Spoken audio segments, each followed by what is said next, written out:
Well, we're returning to our top story this hour. Air Canada and the Pilots Union have less than 12 hours until midnight tonight to strike a contract deal and avoid a potential shutdown. The airline has released a statement just this hour that reads, in part, although our preparations for a possible suspension of operations continue, we have not yet canceled any flights. We are finalizing our plans, delaying the first cancellations as much as we can, as we know that once the wind down has started, we cannot avoid disruptions for several days, even if a settlement occurs quickly.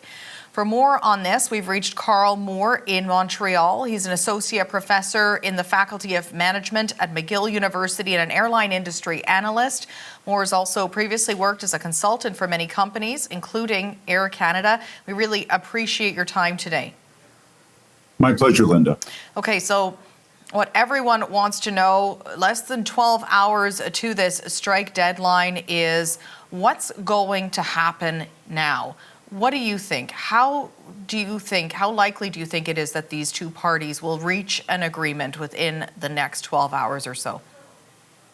I suspect probably not. I think it's something we're going to see a strike happening. Air Canada is going to start winding down some flights tomorrow as they go long distances, and they don't want crews and passengers and planes to be stuck halfway around the world. So they're starting to wind down starting tomorrow, but it'll really get serious Tuesday and Wednesday would be the strike day. I suspect, my 2 cents worth, it's going to go forward at this point.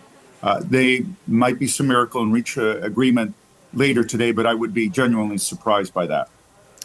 Not what many people who have travel plans want to hear, I'm sure. But let's break down the issues that are at play here. The Airline Pilots Association, the union, calling for a wage increase. They have blamed what they call, quote, corporate greed for holding up these talks. What do you make of that? Well, something where when you look at the settlements that the pilots in the U.S. have got, United was 40% over a 3 to 4 year period, Delta 34%. Very impressive wage increases down there compared to relatively smaller ones here in Canada. Now, there is some reason for that those settlements were reached a while ago and the world's changed. It's gone down on a bit, but it's a fair point that they need to have and deserve to have a considerable increase, particularly compared to the agreement they've had for the last 10 years, which was a couple points a year. On the other hand, Air Canada is an airline, it's a business. It needs to make profit in order to buy new planes, in order to be able to keep refurbishing things and moving forward.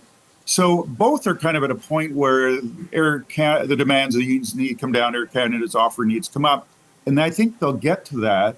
It may possibly require government intervention or a strike of, probably in the area of 7 to 10 days.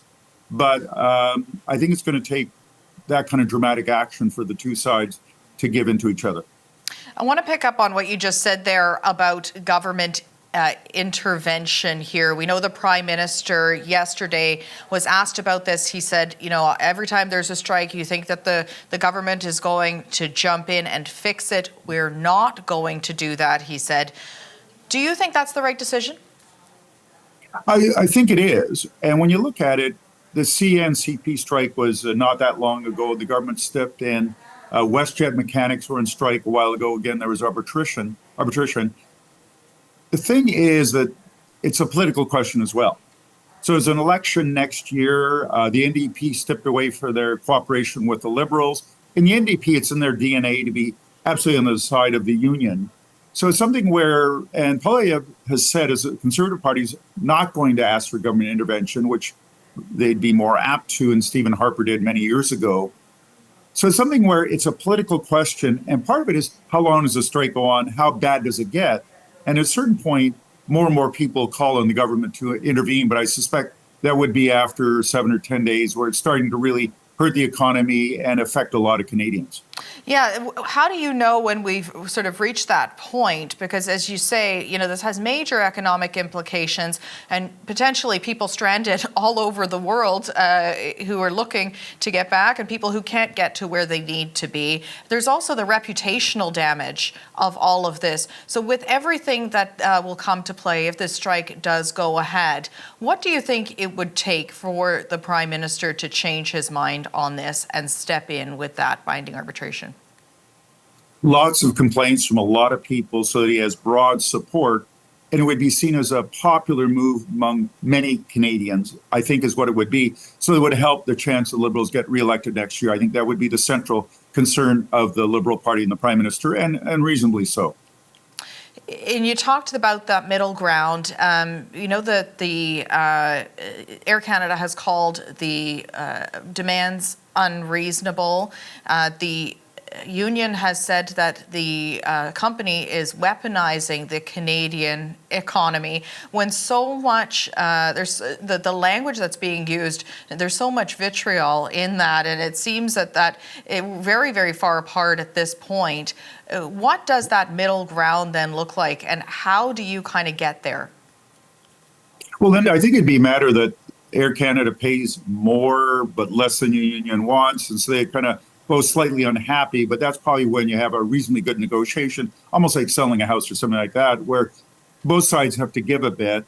And what we hear is kind of it's strong language from both sides, it's a negotiating position in public, for the government. But when they get to the bargaining table, they tend to be more reasonable because they understand that, and they've been there before, they've got to come to an agreement both can live with, may not be excited about, may not be really happy with, but can live with and can take to their respective publics and the respective organizations and defend it before them. This is, I think, a negotiating game being played out in the media to some degree. And we see that happen reasonably often. When it comes to Air Canada and pilots, it's much more of a public spectacle.